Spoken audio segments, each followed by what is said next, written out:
napupunta sa tongpats ng mga politiko ang pera ng taong bayan. Sana nga po magkaroon na ng isang presidente na talagang matatanggal ang korupsyon nang imbis na mapunta sa bulsa ng politiko, mailagay natin sa mga air conditioning at pagbayad ng elektrisidad ng ating mga learners. O ano, mga kababayan, narinig nyo naman si PBBM. Abay, ang sabi niya, horrified daw siya doon sa gentleman's agreement. Pero, teka muna, ang sabi niya, hindi daw niya alam kung ano yung gentleman's agreement na yon. Hindi raw pinagbigay alam sa kanya nung siya naging presidente. Eh bakit siya naging horrified? Kaya nga. Nasa tama ka bang pag-iisip, PBBM? Dapat ma-horrify ka lang kung alam mo na yung agreement. Eh bakit mo sasabihin horrified? At bakit mo sasabihin may binigay na soberenya at sovereign rights? Eh wala namang teritoryo na wala sa Pilipinas nung panahon ni Duterte. Ang tanong, bakit ka magiging horrified sa isang kasunduan na hindi mo alam ang linalaman? Kaya nga. Is anyone home? Sa tama ba tayong pag-iisip? Yan ang problema kapag hindi natin alam kung grounded talaga sa pag-iisip ang ating presidente. Grounded talagang utak. Natin yang horrified daw siya. Bakit kanya sinabi yan? Abi, nakikita natin ngayon na dahil siya na nagsalita at hindi lang yung kanyang mga supporters, eh talagang nais niyang gamitin itong China issue para ilihis ang lahat na atensyon ng tao doon sa mga issue na talagang malapit sa ating mga kababayan. Unang-una, ang kabiguan ng administrasyon niya ay yung patuloy na pagtaas ng presyo ng bilihin. Tama. Sinabi na ng taong bayan, wala naman sila masyadong pakialam dito sa West Philippine Sea issue neto. Wala pa yan sa top 15 na concern ng mga Pilipino. Ang concern pa rin, nasaan yung pangako mong bigas na 20 pesos kada kilo. Pangalawang concern nila, yung kawalan ng trabaho at syempre, yung kababaan ng sweldo. So linilihis ang issue. Bakit? Kapag hindi ka makadeliver sa iyong mga pangako, lalong-lalo na dun sa bigas, syempre ang gagawin mo, gagalitin mo yung taong bayan para magsama-sama at pag nagalit na, naging natrato ng kalaban ng China, syempre hindi nila iisipin kung ano yung tunay na problema ng bayan. Pero PBBM, mali ka dyan. Kasi kapag sumakit ang tiyan dahil sa gutom, kahit anong gawin mong lihis sa issue, kahit anong gawin mo na pagalitin ng tao sa China, malalaman ng tao, ang problema ay problema pa rin sa kabiguan ng iyong pangako na gawing 20 pesos kada kilo ang bigas. Bakit mo kasi ginawa yung pangakong yun? Magkakasama naman tayo. Wala naman nagbigay sa'yo ng ganyang advice. Pero, on your own, ginawa mo yung pangakong yan. Eh, syempre, kapag ikaw ay politiko at nangako ka, susukatin yung iyong paninilbihan sa pagkukumpira kung anong pinangako, kung anong nag-deliver. Pangalawa, dahil nga linilihis mong issue doon sa tunay na problema ng bayan, meron pang isang issue na linilihis mo. Itong nailabas ng dokumento ni Maharlika tungkol sa iyong paggamit ng pinagbabawal na gamot. Correct. Yan talaga ngayon yan ang hindi niya masagot. Tungkol pa doon sa pagtaas ng presyo ng bilihin. Bakit? Eh kasi nga, nauna na nagsalita si Duterte, dating Presidente Duterte, na nagkaroon siya ng ebidensya, pinakitaan siya ng ebidensya ng PIDEA na gumagamit ka ng pinagbabawal na droga. Tapos pangalawa, ayan na, may dalawang dokumento na lumabas, isang pre-operation report at saka isang operation report na nagsasabi nga na dapat daw magkakaroon ng operation habang gumagamit ka di umano ng pinagbabawal na gamot kasama isang artista sa 43C, Rockwell, Makati, no? At alam nyo ba, gaya ng aking sinabi dati, kapag paper document, ang pagpapatunay dyan ay sa pamamagitan lamang ng original at yung tao, testimonya ng tao na lumagda na siya nga nakalagda ron. At lumabas na nga yung ahente at sumulat.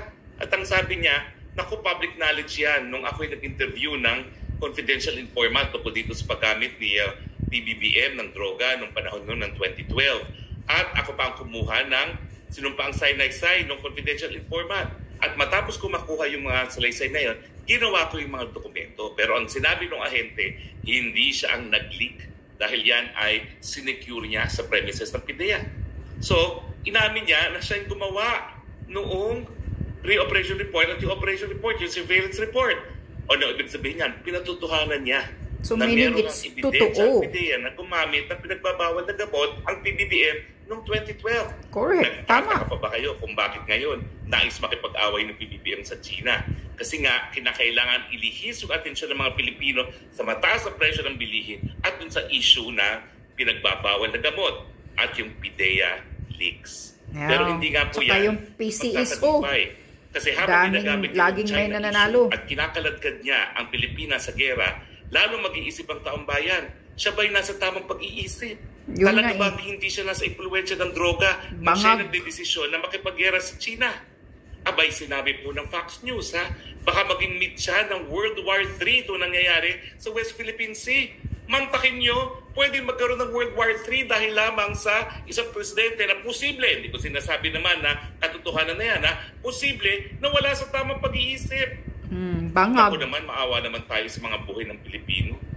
Hindi ko mga maintindihan, unang-una, bakit natin pinagamit yung mga basong militar natin sa mga Amerikano na alam naman natin na gagamitin yan dahil yan ay nasa Cagayan at Isabela tungkol sa Taiwan issue. Mabuti sana po ang pinagamit natin yung basong militar doon sa Pag-asa. Kung nasa Pag-asa yung ginamit ng mga Amerikano, alam natin talaga pagdidepensa yan ng mga teritoryo natin. Pero ayan, nasa Amerika na si PBBM para sa trilateral. Ano na naman ang sinasabi nila? Freedom of navigation and international law. Hindi po nila sinasabi, depensahan ang teritoryo ng Pilipinas. Correct. Ibig sabihin, habang hindi hinaharang ng China ang mga naglalayag sa South China Sea, hindi sila maghihimasok.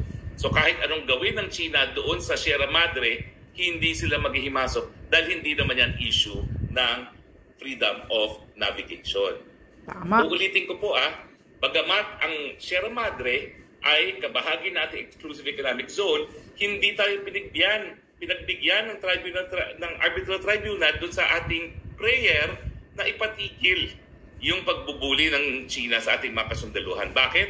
Kasi sabi nga ng arbitral tribunal, yung sitwasyon sa Ayungin dahil ang Sierra Madre ay naval vessel ay quintessentially militarized. At kapag quintessentially militarized, hindi nga magkakaroon ng jurisdiction ang Tribunal for the Law. Kasi dahil incompatible yung militarization sa konsepto ng exclusive economic zone dahil meron ka lang economic rights na pangangalap at pakikinabang sa tanging yaman dyan sa EEZ na yan. Yun namang isa, yung retiradong maestrado. Sabi niya, gumawa tayo ng lighthouse. Kung supply nga, hindi tayo pinapayagang supply ng construction materials at repair materials, ayaw nga ng China gagawa ka pa ng lighthouse doon. Paano mo magagawa yan? Ang sinasabi ko sa inyo, hindi po talaga nagkaroon ng agreement sa Ayungin. Ang sinabi lang ng presidente, kayo, siguraduhin nyo, nung binomba yung ating supply ship, walang mamamatay na Pilipino. Kapag minamatay yung Pilipino, ibang usapan na yan. Pero kasi, meron kasing such a thing as diskarte. Kung di naman pinaayos yan, pinadala ng repair materials, di lumubog na yung Sierra Madre. Pero dahil ayaw ng China yan, di diskartehan. In any case, wala naman akong personal na opinion kung nagpadala nga ng construction materials o hindi. Matapos yung bombahan, pero ang sigurado tayo, naging mapayapa matapos yung insidente na yun na binalaan ni Presidente na dapat walang mamatay na Pilipino at matapos dyan ay hindi rin lumubog ang Sierra Madre because of lack of repair. So bahala na kayo mag-isip doon. Pero hindi na pinag-uusapan sa publiko. Ano ba yan? Kailangan pa bang pag-usapan sa publiko yan kung anong ibig sabihin ng diskarte? So madaling salita, bakit biglang nagsalita si BBBM na horrified siya? Dahil linilihis na nila ngayon ng PCO ang tunay na issue na mataas na presyo ng bilihin at yung issue ng paggamit ng droga. At saka ang issue ng korupsyon. Magpapabola ba kayo? Yun. Talaga bang buburahin nyo na yung issue ng mataas na presyo ng bilihin at yung issue ng paggamit ng pulburon ni Presidente dahil nais nilang magalit tayo sa China? Yun nga Hinay-hinay po. Maging magmasid, maging kritikal, at kung pag-aaralan yung kabubuang picture, talaga naman pong pag napatunayan yung pulburon issue, lalabas yung issue na tama ba pag-iisip niya paggawa ng pulisiya na makigera sa China at meron pa ba siyang sapat na kakayahan kung ganyan ang pag-iisip niya na bigyan ng lunas yung problema ng pagtaas ng presyo ng bilihin. Yeah, tama. Agree ba kayo? Disagree mga Wala viewers? siya sa Tignan natin ang inyong tamang mga pag-iisip nga komento. Bangag.